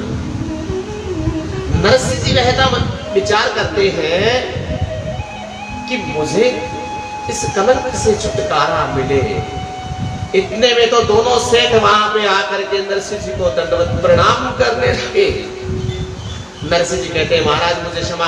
अब इतना बोला ही था कि कहते, महाराज नहीं नहीं नहीं नहीं, आप हमें क्षमा करें, हमने आपके बारे में बहुत बुरा विचार किया, हमने आपको ठग समझा, आप हमें क्षमा करें। महाराज आपकी ख्याति देख करके हम तो गदगद हो गए। नरसिंह जी कहते, वो कैसे? मैंने तो आपसे 700 रुपए लेकर ठगी की है और आप कहते गदगद हो गए। कहते, महाराज वो सावन सा सेठ, ऐसे इतने बड़े बड़े सेठ आपके मुनीम हैं, आप ये कैसे कर सकते हैं? नरसिंह जी मेहता को जब बताया तो नरसिंह जी मेहता बड़े प्रसन्न हुए। नरसिंह जी मेहता कहते, महाराज आप मुझे धन्यवाद नहीं, मैं आपको धन्यवाद करता हूँ, आपको प्रणाम करता हूँ। वो सावन सा सेठ कोई और नहीं, मैं मेरा द्वारिका का नाथ है, रण छोड़ता अस शंभ मेरा गोविंद था। अब तो दोनों सेठ की पैरों तले जमीन निकल गई। वाह नरसिंह जी में अर्थात ऐसे कितने ही वाकया नरसिंह जी मेहता के जीवन में आए कि ठाकुर जी की कृपा से, ठाकुर जी के द्वारा दिया गया प्रसाद, मैं केदार का राग गाते ही स्वयं ठाकुर जी आते और उनका समाधान करते। अब यहां महाराज समय बीतता गया। नरसिंह जी की जो कन्या है नानी बाई, उनकी कन्या हुई, कन्या बड़ी हुई, उस कन्या का विवाह रखा। अब विवाह रखा तो विवाह में सबको बुलाते हैं। तो नरसिंह जी को बुलाने की बारी आई तो घर में बड़ा कलेश हो गया, क्योंकि महाराज गरीब को कोई नहीं बुलाना चाहता, पैसे वाला कोई भी हो, जानता भी नहीं, फिर भी उसे मेरी मासी के लड़के का ये का वो का ऐसा करके उसको जीजा बना लेते हैं। किसी को फूफा बना लेते हैं, किसी को चाचा बना लेते हैं, किसी को मौसा बना लेते हैं, किसी को ताया बना लेते हैं, क्योंकि पैसे ही वाला है। और गरीब सगा भी हो संबंधी तो भी उसको कहते हैं, वैसे जानते हैं, क्योंकि कलयुग है, माया पैसे का बोलबाला है। ऐसे ही नरसिंह जी के साथ हुआ। नरसिंह जी मेहता के पास पैसे नहीं है, धन नहीं है, पूंजी नहीं है। हरिराम की पूंजी तो बहुत है, लेकिन धन की पूंजी नहीं है, तो घर में कलेश हो गया। आइए महाराज क्या कहते हैं? नरसिंह जी की डिगरी ने नानी बाई नाम राम जी, नानी बाई नाम हरि, ब्याही श्रीरंग के घरा में, नगर अजार सुजान राम जी, नगर अजार सुजान, जाकी सुता को लगन को। आधार नानी बाई नरसिंह जी की लड़की का नाम है, उनकी लड़की का विवाह है। नरसिंह जी की डिगरी ने नानी बाई नाम, ब्याही श्रीरंग के घरा में, नगर अजार सुजान। आधार नानी ब्याही जो है उनका विवाह अंजार नगर में हुआ। अंजार नगर में उनकी शादी हुई, ब्याही श्रीरंग के घरा में। श्रीरंग जी नाम का सेठ है, उनके यहां, उनके लड़के के यहां उनकी शादी हुई। जाकी सुता को लगन को, श्रीरंग की नौछाव राम जी, श्रीरंग की नौछाव हरि। अर्थात नानी बाई की कन्या की शादी है, उनका उछाव साफ कर रहे।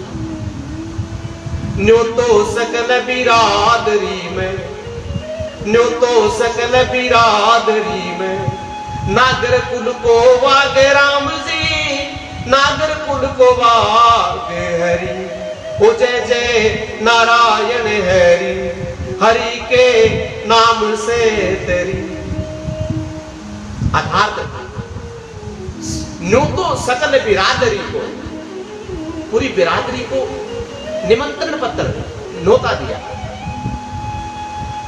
और नागर कुल को वाग। नागर कौन है? नागर जी ब्राह्मण के घर में किसका जन्म हुआ? नरसिंह जी मेहता का। तो नागर कुल को वाग, नागर कुल को बायकाट कर रहे हैं, उनका विचार करो, उनको न बदलाओ। अब माघ कृष्ण प्रभु सप्तमी को कुमकुम पत्र लिखाए, भाई बंद सब भेड़ा होया और जाजम दीन बिछा। अर्थात माघ पक्ष की माघ महीने की कृष्ण पक्ष की भृगु सप्तमी को विवाह रखा। कुमकुम पत्री दिखाए, कुमकुम पत्री, हमारे कुमकुम पत्री बोलते हैं, विवाह की जो पत्रिका होती है, कुमकुम पत्री दिखाए। भाई बंद सब भेड़ा भया, जाजम दीन दिखाए। जितने भाई बंधु हैं परिवार के लोग वो सब इकट्ठे हुए और जाजम बिछा करके। अब देखो महाराज, उस जमाने में ही नहीं, शास्त्रों को यही है, जब कोई शुभ कार्य हो तो सुंदर रंगीन चादर, जाजम, दरी, कारपेट बिछा करके नीचे बैठ करके और उस शुभ कार्य को किया जाना चाहिए। क्योंकि कुमकुम पत्री में भगवान श्री गणेश जी का पूजन होता है और जो पूजा पाठ होती है वो नीचे बैठ करके होती है, कुर्सी टेबल पर नहीं होती। लेकिन इस कलयुग में लोग नीचे बैठना भूल गए, कुर्सी टेबल पर बैठ करके गणेश पूजन करवा लेते हैं, कर लेते हैं। ये अशोभनीय है, शास्त्रों के विरुद्ध है।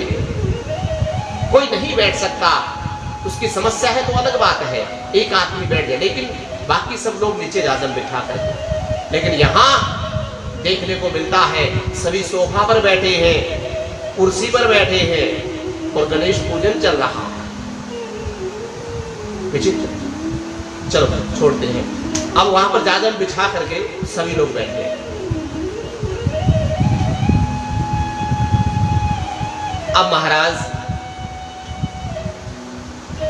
कुमकुम पत्रे लिख रहे हैं, कुमकुम पत्रे लिख रहे हैं, निमंत्रण पत्र, इनविटेशन कार्ड जो लिख रहे हैं।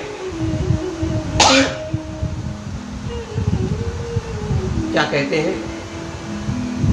माघ कृष्ण प्रभु सप्तमी को कुमकुम पत्र लिखाए, भाई बंद सब भेड़ा हुआ और जाजम दीन बिछाए। हरि उजे जे नारायण हरि, हरे के नाम से तरी भगत बचल प्रभु सारे सब काज। नानी बाई के मायर रो ठाकुर जी ने राज, सीता राम जी ने राज, राधे श्याम जी ने राज। हरि उजे जे नारायण हरि, हरे के नाम से तरी। अर्थात ये जो बुलाने का जो चक्कर चला तो सब लोगों ने कहा भाई नरसिंह जी जो मायरा लेकर के आने वाले हैं, लड़की के जो नाना जी हैं उनको भी पत्र, लेकिन सब विरोध करने लगे। क्या करोगे उसे बुला करके? भिखारी वो मोड़िया, खाने के पास उसके पास दाने नहीं है। यहां आएगा वो 20-25 सूरदास लेकर के आएगा, सूर्य आएंगे, सत्य आएंगे, हमारी बेइज्जती होगी, नहीं बुलाना उसे। लेकिन बेटी है नानी बाई, वो विचार करती है कि मेरे पिताजी, लेकिन बोल नहीं पाती क्योंकि कन्याओं का स्वभाव होता है ससुराल में वो बोल नहीं पाती। मन में विचार करती है क्या किया जाए, क्योंकि महाराज गरीब को बुलाने में सभी को दुख लगता है। अब किसी गरीब को हाय हल्लो भी नहीं बुलाता, राधे राधे भी नहीं बुलाता। सामने वाला सोचता कहीं बीड़ी ना मांग ले, कहीं कंठी ना मांग ले, चंदन ना मांग ले, तिलक ना मांग ले। गरीब से डरते। अब नानी बाई के ससुराल में बवाल मच गया महाराज। निमंत्रण पत्र, इनविटेशन कार्ड क्यों दे?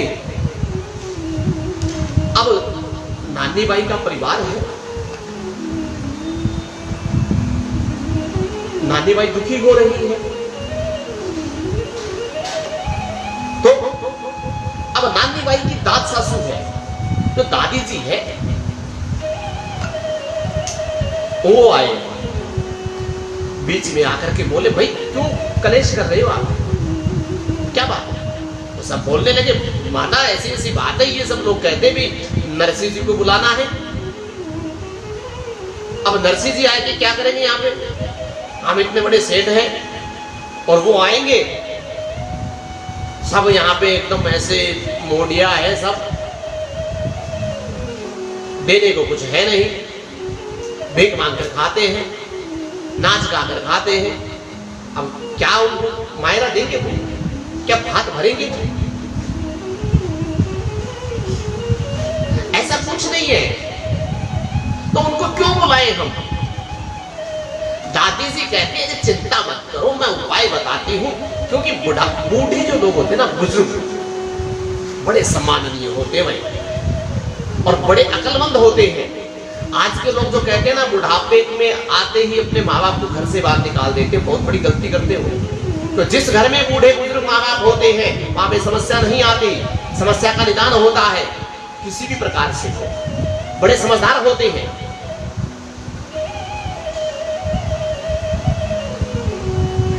अब बुढ़िया माई से मुझे एक प्रसंग याद आ गया कि एक बार की बात है। अब बुढ़े लोग जो बुजुर्ग लोग तो होते हैं, माता पिता दादा दादी, वो कैसे समझदार होते हैं उनकी बात बताते हैं। सुना था, कहने पढ़ा था, छोटी तीसरी चौथी पांचवी क्लास में कुछ ऐसा था।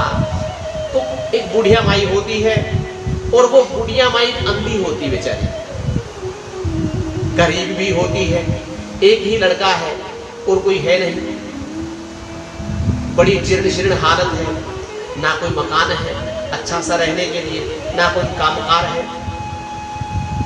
अब एक दिन भोलेनाथ मां पार्वती के साथ वहां से गुजर रहे थे। मां पार्वती की दृष्टि पड़ी उस बुढ़िया माई पर, तो पार्वती मैया कहने लगी कि हे भोलेनाथ, इन पर कृपा कर।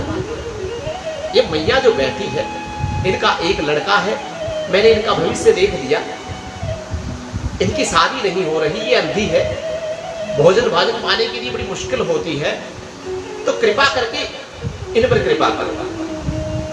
भोलेनाथ कहते हैं, देवी इस मृत्यु लोक में ऐसे बहुत लोग हैं, किस किस पर कृपा करवाओगी तुम? चलो अपना काम करते हैं। लेकिन क्रिया हट है माता का।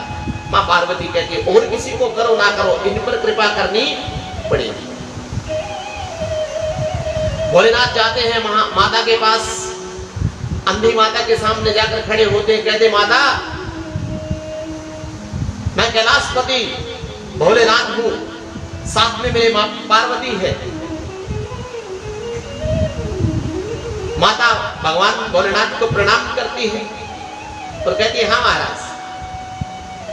बोले माता, आप हमसे एक वर मांग ले, सिर्फ एक वर मांग सकती हो और नहीं, एक ही वर मांग सकती हो, कुछ भी मांग लो, धन दौलत कुछ भी, आज हम तुम पर प्रसन्न है, दे देंगे। माता कहती है, अच्छा महाराज, एक ही मांगना है? बोले हाँ, एक ही मांगना है। माता कहती है, माता बुजुर्ग माता ने आंखें तो उनकी है नहीं, हाथ जोड़ करके कहती है, भोलेनाथ ऐसी कृपा करो, ऐसा वर दो कि मैं सोने के पीढ़ा पर बैठ करके अपनी आंखों से अपने पोते का मुंह देख लूं, बस अत्तो आशीर्वाद दे दो। क्या? सोने के पीढ़े पर बैठ करके अपनी आंखों से अपने पोता को मुंह देख लूं। अब महाराज बाकी कसूर रह गए। सोने का पीढ़ा जब होगा, जब धन वाले होंगे, पोते का मुख जब देखेंगे, जब बेटे की शादी होगी, और देखेंगे अपनी आंखों से, तब जब आंखें ठीक होंगी। अब माता तो अंधी है, लेकिन बुद्धि बहुत तीव्र है, एक बार में सब कुछ मांग लिया। ऐसे होते हैं अपने बुजुर्ग, तो बुजुर्गों का सम्मान करना सीखो भैया। ये वृद्धाश्रम में जो लोग भेज देते हैं, इनको ध्यान रखना चाहिए, कल तुम भी वृद्ध होंगे, तुम्हारे भी बच्चे होंगे।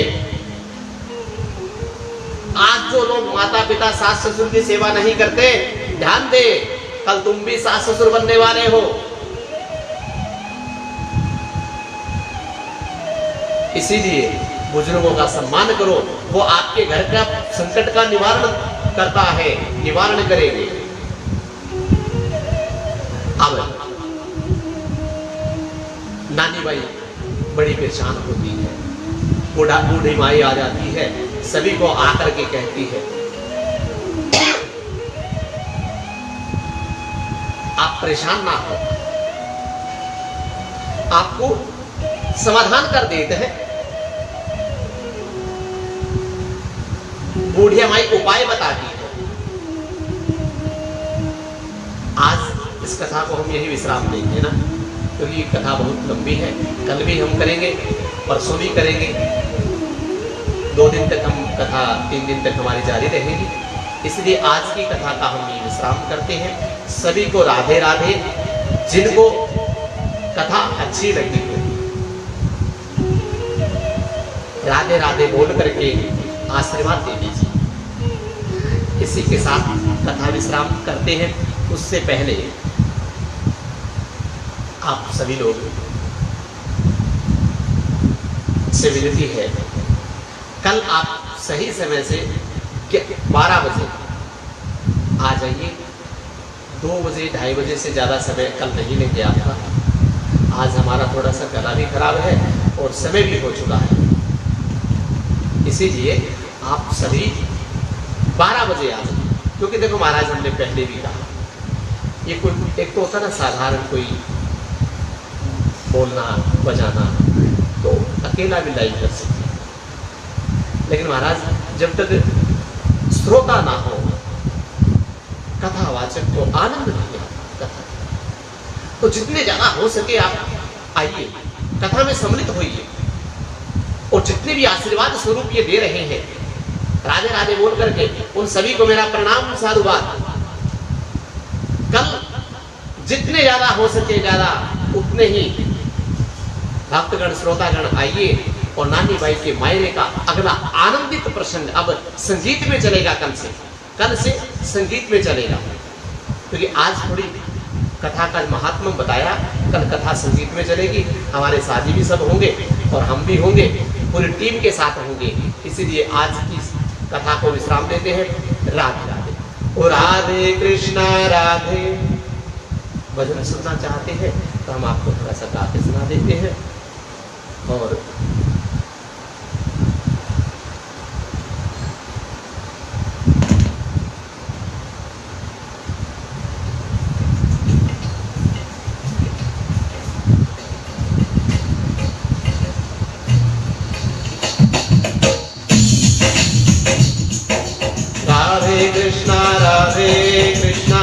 कृष्णा कृष्णा राधे राधे। राधे श्याम श्याम श्याम राधे राधे। राधे कृष्णा कृष्णा कृष्णा राधे राधे। राधे श्याम श्याम श्याम राधे राधे। राधे कृष्णा कृष्णा कृष्णा राधे राधे। राधे श्याम श्याम श्याम राधे राधे। कृष्णा कृष्णा कृष्णा राधे राधे राधे। राधे कृष्णा कृष्णा कृष्णा राधे राधे। राधे श्याम श्याम श्याम राधे राधे। राधे कृष्णा कृष्णा कृष्णा राधे राधे। राधे श्याम श्याम श्याम राधे राधे। श्याम श्याम राधे राधे। श्याम श्याम राधे राधे। बोली वहाँ के बिहारी लाल की जय। बोले भक्त नरसिंह मेहता की जय। बोलिए सांवल सा सेठ की जय। बोलिए रणछोड़दास भगवान की जय। जय जय श्री राधे।